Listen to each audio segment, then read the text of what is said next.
আজকে পরিদর্শনে গেলাম মারকাজুল আবরার মাদ্রাসা। এটা চাটখিলের একেবারে কাছেই, বাজারের কাছেই, মেইন রোডের লগেই। মাদ্রাসাটা খুবই সুন্দর পরিবেশ। এখানে নুরানি, নাজারা ও হেফজুল কোরআন বিভাগ ছাত্র ভর্তি করানো হয়। আপনারা আসলে যেখান থেকে ভিডিওটা দেখতেছেন আপনারা অবশ্যই এখানে ছাত্র ভর্তি করাইবেন। তো পরিবেশটা খুব ভালো। প্রতিষ্ঠাতা পরিচালক হলো মাওলানা মাহফুজুর রহমান সাহেব। উনি সিলি মসজিদের খতিব কাম ইমাম। এই মাদ্রাসার পরিবেশটা খুবই ভালো, একবার হাই রোডের কাছেই।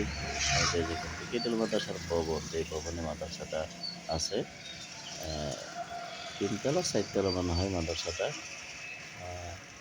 আপনারা ইনশাল্লাহ এটা অফিস, সকালে আসবেন, মাদ্রাসা ঘুরে যাবেন এবং মাদ্রাসা ছাত্র ভর্তি করাবেন। পরিবেশটা খুবই ভালো, অফিসটা খুবই সুন্দর দেখা যায়, তাই ভিডিওটা আমি দান করলাম। আশা করি যেখান থেকে ভিডিওটা দেখবেন আপনারা ছাত্র নিয়ে আসবেন এবং আমার এই চ্যানেলটি সাবস্ক্রাইব করবেন। সাবস্ক্রাইব করতে ভুলবেন না, কারণ আমি অনেক পরিশ্রম করে ভিডিওগুলো করি আপনাদের উৎসাহ পেলে। এটা হলো হুজুরের ছেলে।